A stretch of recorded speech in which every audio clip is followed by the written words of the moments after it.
today's show, the Dallas Mavericks get a decisive Game 5 win against the Clippers.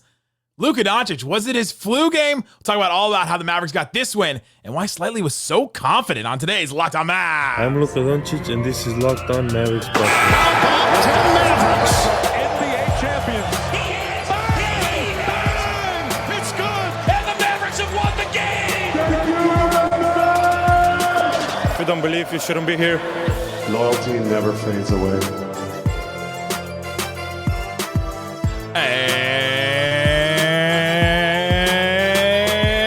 And welcome. You are locked on to the Dallas Mavericks. My name is Nick Angstadt, media member and NBA channel manager for Locked On Podcast Network, where we let it ride. Let it ride for Game 5. Thanks for being part of the show and making Locked On Mavs your first listen today. The best way you can help us grow the show is to listen every day on any podcast platform. Leave a 5-star review, like the video on YouTube, and comment anything below. Just comment. Let it ride. And then go over to Locked On Clippers and just comment Cancun, question mark. Cancun, question mark. That's all I'm do. Game off. We got to talk more about Monopoly Go. This fast-paced game lets you team up with your friends for tournaments to unlock awesome prizes like unique stickers for trading, cool playing pieces, and hilarious emojis for taunting your friends. So download Monopoly Go, now free on Google Play or the App Store. And joining me, as always on a post-game, the overly confident. What you got for me, Unk Slightly Biased? Oh, God. I knew you were going to slip that in there. Excuse me. Overly confident? I would say so. I think I was right, huh? 100% right. You were absolutely 100% right. So we'll talk about the Mavs getting a 123-93 win against the Clippers. Talk about Maxi Magnets coming out and hitting threes like the old Maxi playoff man of old. We'll talk about Kyrie Irving going off in places in this game and having incredible things that made maybe future Dallas Maverick LeBron James very excited. We'll talk about Derrick Jones Jr. had a huge impact on this game. The two bigs, Lively and Gafford. We'll talk about Jaden Hardy outscoring, doubling up James Harden's scoring output. That's insane. In 5 minutes. But we got to start here slightly. Before this game, I was talking with a friend and I go, and she asked me, okay, who do you think is going to win tonight? I was like, I think the Mavs will. I'm nervous about Luka, though, because you'd heard all the things about his injury. We talked about it yesterday and all throughout all of time. And his knee is not great. It's a knee sprain. He's been sick for a little while. And in the shoot around, they asked him about it. And he said, I'm still sick. And if the game was a regular season game tonight, I'm probably not playing. And so I texted this person. I said, we're either getting an incredible Luka game or we're getting the worst game of his life. There's no in between in this. We're literally getting one or the other. And for this specific game, I know it's not 73 points or a 50-point playoff game or whatever, but for this game and for what this series has been, 35 points, 6 assists. He 10 assists for Luka. He went 12 of 20. Or he went 12 of 18 from the free throw. He went 12 of. I'm so excited. 12 of 18 from 2. It was an incredible Luka night and just a gutsy performance from him to be able to play the defense that he did well into the fourth quarter too, continuing to play defense. He could have kept going if they wanted him to, and maybe some of it was just adrenaline, but Luka showed up for this game in a really big way in a game that we thought, man, I don't know what we're getting out of Luka. Kyrie started out a little more aggressive than normal because you thought, all right, they're going to need him. Like the Mavs had talked about that before, but Luka delivered in a big moment. Luka was unreal in this game. I mean, just absolutely, completely controlled the game to the point where I know he's dealing with some knee stuff, but I wonder if there was maybe some gamesmanship. It's a knee sprain, by the way. Knee sprain. It's like not stuff. It's right, like real. It's like a real thing. And early on, you're right. It did look like he was laboring, and the fact that Kyrie was so involved so early, I was like, oh man, like how we got like, how you get different kinds of demonstrative Luka? We got like a subdued demonstrative Luka early. And like, that's a scary kind of thing. It's like when one of your parents is like, they're not angry like out loud. They're angry like they're seething. You know what I mean? Like they're just like, yeah. You could just kind of we got that Luka instead of like screaming Luka. Well, I thought even like going back to game 1, I thought that this was the most aggressive Luka's looked in this series. I thought that this was like the most assertive he was in this series, which again, I go back to, I wonder if there was maybe some like, because when it was said earlier, when Kid What are you saying right now? I'm saying, I wonder if there's some gamesmanship, not from Luka, but from Kid. Because the quote before the game where Kid was like, yeah, he said he's going to give it a go and we'll see. Like that to me, if I hear that, I'm usually like, oh, that sounds really bad. Like I heard that quote and I was like, oh, that sounds not good at all. Ty Lue said that about Kawhi too. True, but that's a different beast entirely. Like if you hear Kawhi had like woke up and felt weird, it's like, oh, he's out for 5 months. But yeah, Luka was so good in this game, man. Just assertive, the defense collapsing. And you can just tell when Luka gets going, just everything that opens up for the team. And it's why his plus minus in the series has been so crazy, because even when he's out there not scoring, he attracts so much attention. And when he is scoring like he was tonight, then it's on overdrive. And that one he had, I think it was in the third quarter, maybe he started maybe early in the fourth quarter, and they panned to his face and he's just like nodding. That's right. It's just like silent, seething Luka. Nodding, like he's not screaming. He had a couple plays where he was like, yeah, but he's just nodding. And that's like oh God. Like it almost felt like Luke was saying, I let you have your fun, but I'm here. Oh, yeah, he got that one. I think that was at 6:21 in the third quarter where they went up by 17. That was just a massive, massive play at that point. And he got to the rim. He hit 9 shots within 8 feet of the rim or something like that. And we just haven't seen that from Luka at all. He started this game hitting a couple mid-range shots. He hit 3 mid-range shots, started to take a couple, and then he started getting to the rim. And it's hard to know, all right, why is the rim all of a sudden open when it just hasn't been this whole series, it feels like. But Maxi hitting a couple threes, Derrick Jones Jr. hitting a couple of threes. The Mavs only went 14 of 39, and a non-Maxi Derrick Jones Jr. didn't hit a 3 until 2:22 left in the third quarter, which is insane. Crazy. Mavs didn't even shoot that well from 3 at all, except for Maxi and Derrick Jones, who just hit 2.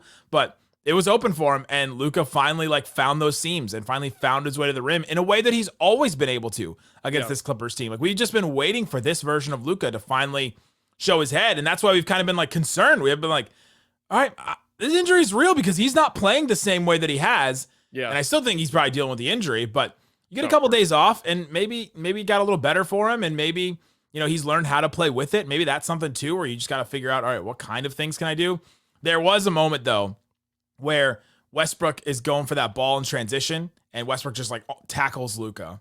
Yeah. And then the play right after that, Luka's going for a loose ball and Westbrook is going for that same loose ball. And for the first time, I think maybe in Luka's career, I saw him avoid contact in the open court, where if Westbrook gets to this ball, it's a complete dunk on the other end for him. Just a complete dunk from him on the other end from Westbrook.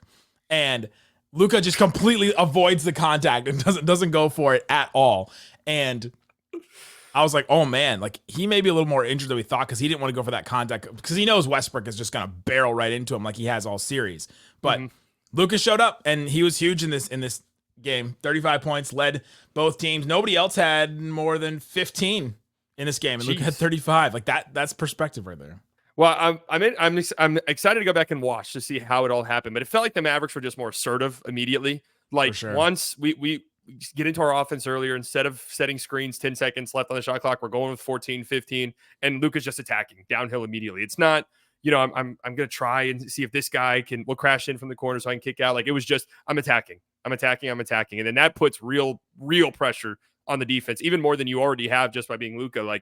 If you're aggressive and assertive and attacking and finishing at the rim and around the rim, then those guys in the corner have to pinch in.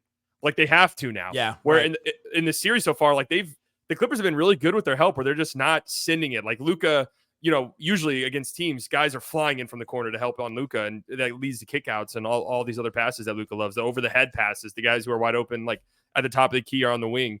And those just haven't been there, and they were tonight because the defense was collapsing more. So Luka was phenomenal tonight. I mean, I know he's had way better statistical games in the postseason, but this was vintage. Oh, this guy's one of those type of players. Performances from Luka. Absolutely. It felt like a normal Luka game, right? It felt like the game from Luka where this is what we've been expecting. This is why he's held to such high standards. This is why, when you tweet things that are negative about Luka in some way, it's because we expect so much more of him, because he's shown us so much more in his career. Coming up, let's talk about what other guys showed us. Let's talk about Kyrie's contributions. Let's talk about Maxi Magnets. Let's talk about Derrick Jones Jr. All kinds of stuff. How do the Mavs win this game? We'll talk about that, all that coming up. Today's episode is brought to you by Game Time. Game Time has all the tickets that you could ever want to go to different sporting events, concerts, things like that. Mavs Clippers Game 6, maybe the closeout game. Hopefully the closeout game. Got tickets right now, $200 each right now. If you want to go and just be in the building, if you want to be slightly and just be in the building right there.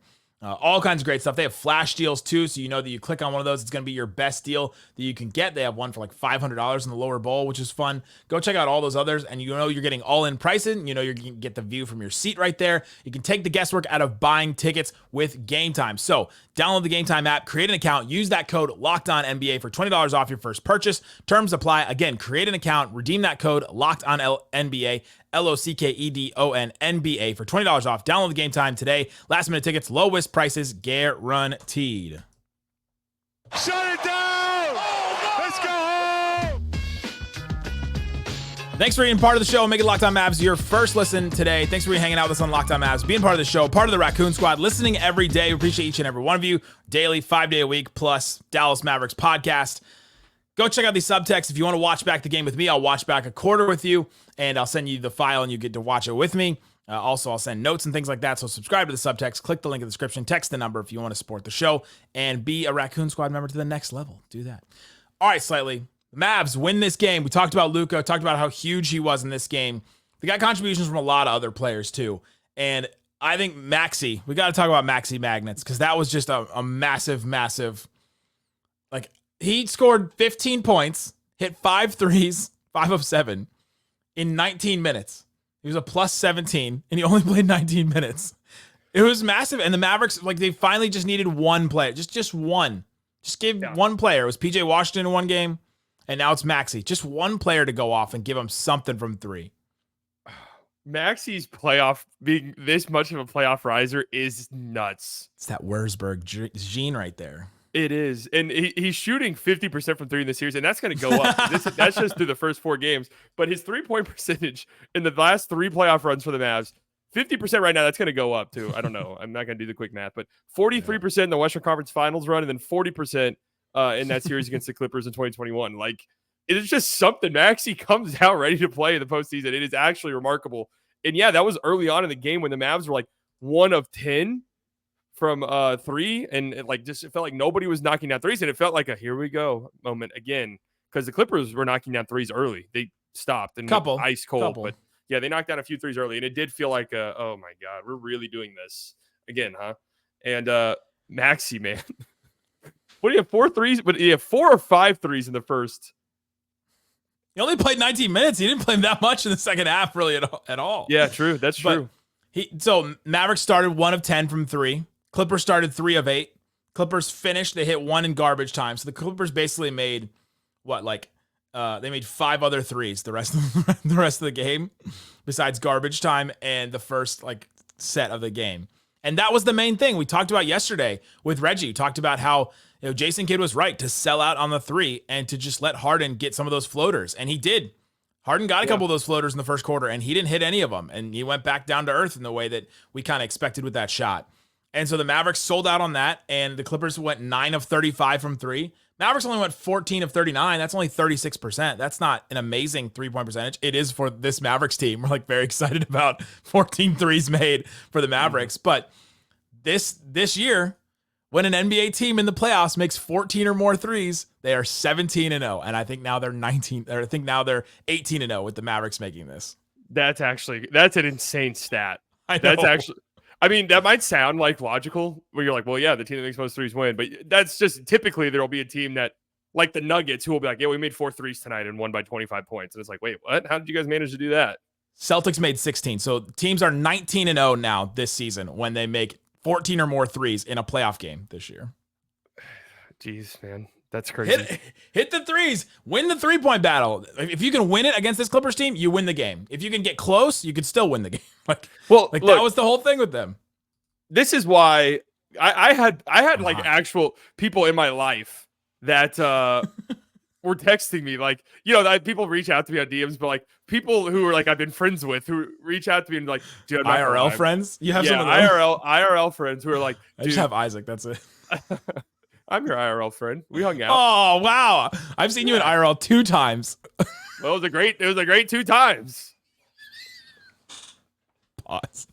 It was a great 2 times, man. We really hit it off. But no, I have friends who text me like, dude, I'm feeling really like bummed out and nervous, and that's how everyone feels after a playoff loss. Like it's just the gravity is so heavy.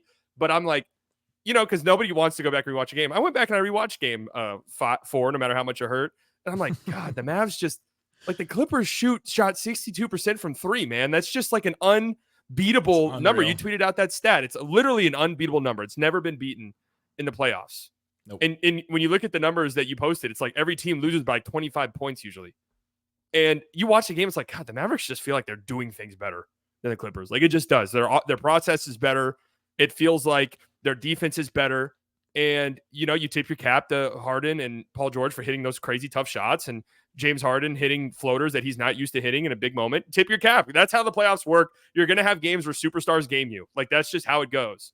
And for the Mavs, you just got to survive that. You got to survive those punches. And now you find yourself in a great opportunity. You come out and play your game the exact same way you played. They didn't change that much. That's what I'm saying. Like you played the exact same game almost, except you didn't come out completely and totally flat in the first quarter this time. And you win by 30 points. That's it took both Clippers going off too. It was Paul George and Harden. And in this game, they combined for what? 6 of 25 in this game. Jeez. It's insane. Like they just both completely 2 of 12 came back to earth. 2 of 12 from this game. One of them was a 3. Like he just didn't get the same kind of shot. And I think one of them was like a weird mid-range shot. Wasn't that the other one that he hit? Yeah, it was like legit great defense by Luka, but a tough shot. Yeah, he just made a tough shot. That's all they got from their stars. And yeah, this Mavericks team, the defense stayed the course. They did what they knew to do. And if the Clippers aren't going to shoot 50 or 62%, that was the 2 percentages they made in their wins. It was like the Mavericks had the huge advantage, and they just have to win on the margins. And you know what? They got stops. The Clippers missed a lot of shots, sure, but the Mavericks got stops. They had some real fight in this game. There was a moment where they fought for it was like 45 seconds and they couldn't get the rebound. To the end of the second quarter. Oh yeah. There was like a minute 20 left in the second quarter, and they could not get a rebound. And yes, they need to finish the plays, and obviously, but they didn't give up, and they kept fighting and fighting. It was 45 seconds of a play, which is a really long time. And that's when Kyrie got threw it half court, the alley-oop to Daniel Gafford. And that sequence right there just epitomized what this Mavericks team wants to do and epitomize what they can be, is to fight on defense and to take advantage of that by going on the other end and hitting big shots and transition plays. 21 points off turnovers. Clippers only had at halftime, I think they had 10 points off turnovers. Clippers only had 4 turnovers. It's like every time they were taking advantage of that in some way. It's just absolutely massive for this Mavs team. Yeah, their defense has been very, very good in this series, like legitimately very, very good. And again, it's just, if it's contesting shots, it's not giving up easy looks. It's fighting through the forearm shoves that I don't like. I guess it's just a different set of rules being played. I'm not going to complain about it, but it is insane. The forearm shoves, the kidney shots from Zubats would be a great MMA fighter, man. He's aiming for your kidneys and your trachea. And, it's just battling through those and remaining the more physical team, which I think the Mavs have been in this series, really outside of 2 quarters, basically. And, they just swarm on defense. Whenever somebody does drive to the rim, it feels like there's 3 guys there who are contesting the shot. It's really fun to watch. And yeah, when they get out and run, that's what we were saying before the series, where it's like, feels like you have a real advantage there, getting out in transition and running. And that was mainly when I thought that Kawhi was going to be playing with a bum knee, and I was like, you really got to test that out. But even without Kawhi out there, it's still an advantage for you to get out in transition. That and one Kyrie had. Jeez. Oh my God. That's the one LeBron tweeted about that I referenced earlier. It's like, yep, that was insane. Just all those moves. There's so many players tweeting about that. Future former Mav, LeBron James. Future former current former Mav.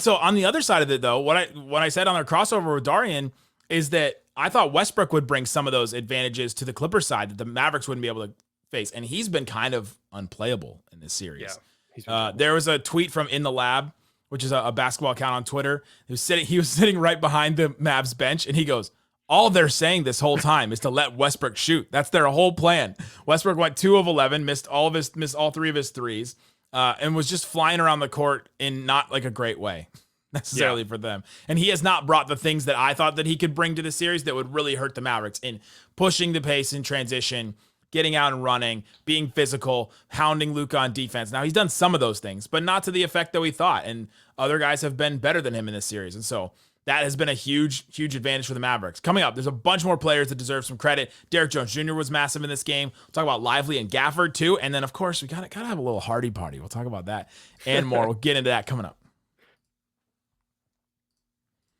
Today's episode is brought to you by Monopoly Go. If you haven't checked it out yet, go to the App Store, go to Google Play, and download it right now. Because if you like Monopoly, or if you're like, I kind of like Monopoly, but I don't like the form of Monopoly. I want it to be a little faster. I want to play a little more of a fun game.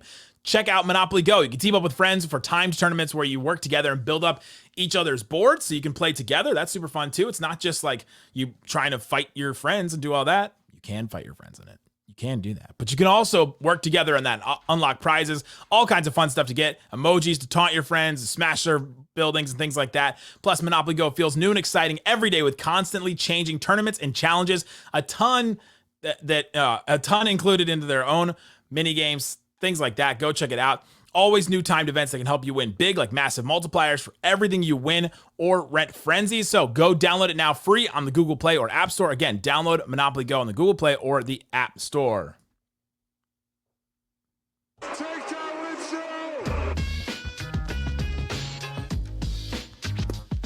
All right, Slightly.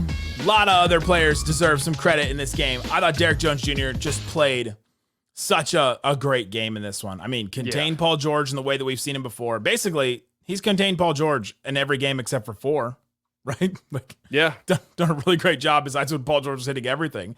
But 12 points for him, hit 2 threes, got out in transition and ran.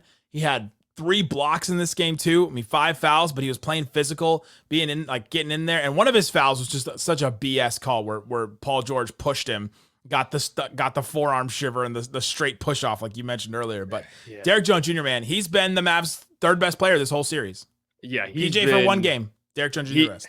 He's been so good. I mean, just defensively, it's been huge. Everything we could have hoped for. But offensively, I mean, had 2 of 4 from 3 in this game. And we've talked about throughout the series, his attacking closeouts and attacking the rim has been really on point. Like he's really made the Clippers pay with their maybe either lazy closeouts or out of control closeouts because they think that all they have to do is just close out on Derrick Jones Jr. and it's over for him. But he's been really good at that.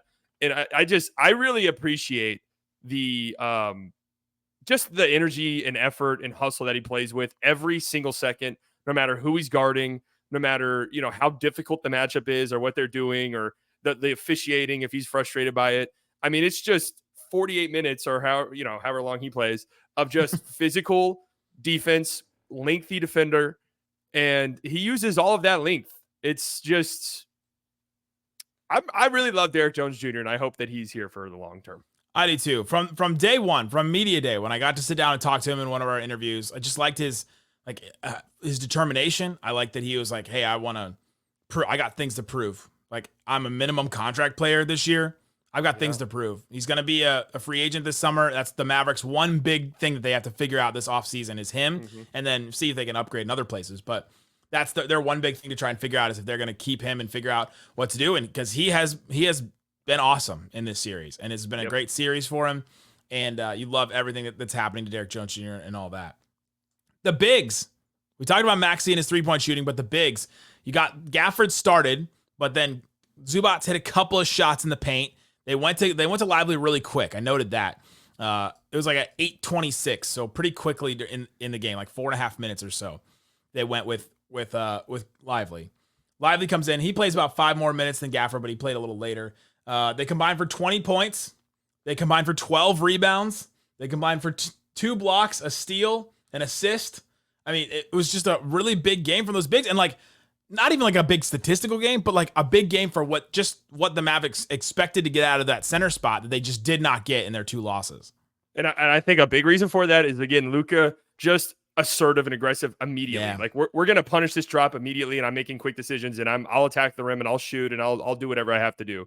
Because I thought Gafford, interestingly enough, I thought he was bad enough in the first quarter to where I was like, his series might be done.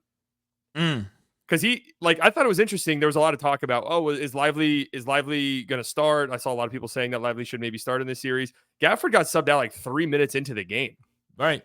And so it was kind of like a short leash, but his minutes after the first quarter were very, very good. So big shout out to Daniel Gafford and Dereck Lively, who, man, it's if he develops something in that short roll, like a little go-to. He hit more floaters in this game than James Harden did. Well, James Harden made 2 Lively shots. Lively hit 1 floater. James Harden hit 0. Isn't that funny how that works?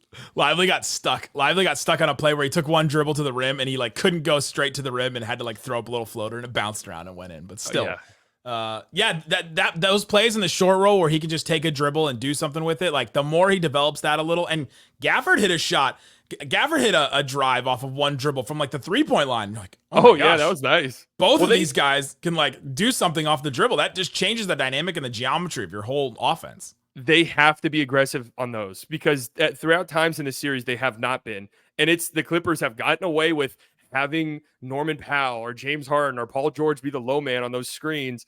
And in theory, your big should be able to, all right, I'm dribbling it once, so I'm going up with it. And then you're either going to have to foul me or I'm getting an easy basket. And that just hasn't been the case, but it was in this one. They were much more aggressive, much more assertive, and it just changes things. I mean, the Mavs offensively were unstoppable tonight. They got every look they wanted. And this is what I've been saying. This is why I've been saying in the series, guys, just don't believe in them, believe in me when I tell you this, okay? Believe in me when I tell you this. It looks good. And you know what? This is what I was telling to people who were worried. If the Clippers shoot 60% from 3 and close you out like that, then you know what? The basketball gods, for whatever reason, said you are not winning this series. And there's just it would suck and it would hurt, but there's just nothing you could do about that. Because the Mavericks are playing good basketball. And now they just need to play good basketball for 48 more minutes. And that's that. Play your game. They played good basketball in this one for 41 minutes because Ty Lue called game with 7.5 left. And he How do you feel about that? That's wild to me. 7.5 left. I mean, their offense wasn't going anywhere. And he's got older players and one day off, turn around, fly back to Dallas. True. They do have that. Don't they have that they have that flight that's straight Dallas to Cancun, right? They have that. It's a direct. Apparently. So if the Clippers, even if their season ends, they know that they can get straight to that vacation spot. That's a great point. Maybe Ty Lue was thinking about that. Hey, these guys, we don't want to get them hurt before they have to go on their vacation. After this next game, you know what I mean? That would suck. He was inspired by seeing that they had that direct flight. That's true. I mean, that's shout out to whatever company that was. Didn't really cross my mind because there was no plans for a Dallas to Cancun flight. So I'm happy for the Mavericks, at least. So I'm happy that they're just reminding the Clippers that, hey, this flight does exist, by the way, just in case you're interested. The Mavericks, one of my things has been the Mavericks offense will eventually break open because this Clippers defense is not that good. It's not this good where it's if they play the Timberwolves in the Western Conference Finals, which is when they'd have to meet them, but if they play the Timberwolves and their offense looks as bad as it did in the first 2 games, you'd be like, oh, okay, that kind of makes sense because the Timberwolves defense is amazing. But this Clippers defense is not that. And so they have 105 offensive rating in the first 2 games. Then it goes 117 in the Game 3 win. Then it's 120, but they lose that game. This game, did you see what it was? Their offensive rating? Yeah. I'm going to guess 128. 132. Oh, whoa. Broke 130. It's increasingly getting better. They're figuring out this team and they're figuring out this defense, and it was going to take them a minute, but they finally got to it. And speaking of finally getting to it. Party. Let's go party. Yeah. Let's go. All right. Let's go.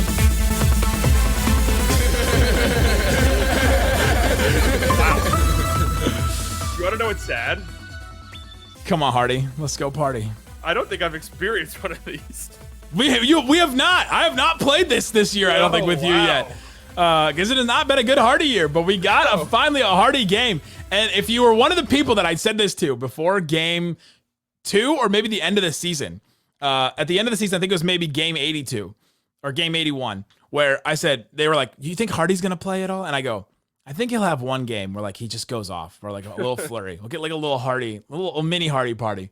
I guess this was it. 14 points for him, 5 of 8 from the field, hit 2 threes. It's all in garbage time. I don't know what real takes we take away from this, but dang happy for that guy, man. Like he's had a really tough year for him to go off and have the whole bench like excited for him and all that. It was great. It's funny because you could 4 or 5 years from now look back at this game log, you'd be like, "Oh, Hardy must have gave them some like real good like second quarter minutes, like really helped them pull this game out." And the same number of points as Kyrie. He had the same number of points as Kyrie. I mean, outscored Harden doubled up Harden. I mean, that is how maybe maybe he played himself into our offense has gone cold again. I think it's not impossible. We've already seen Kid do it once, so. He could throw him in. He could throw him in. And no, Tim Hardaway has really opened that up for him. You want to know something funny about that? When that was when they were down 30 when he threw him in, right? Yeah. I was so pissed off. I closed the game for just a tiny bit and was just following it on the box score. And I didn't even realize until I came on Locked On and you were like, "They even put Hardy in." I was like, I didn't even know that happened. Shout out to watching the box score or the game cast, like when you didn't have cable or didn't have before like all these internet streams, you just had to sit and watch the box score. Oh my gosh, I did that.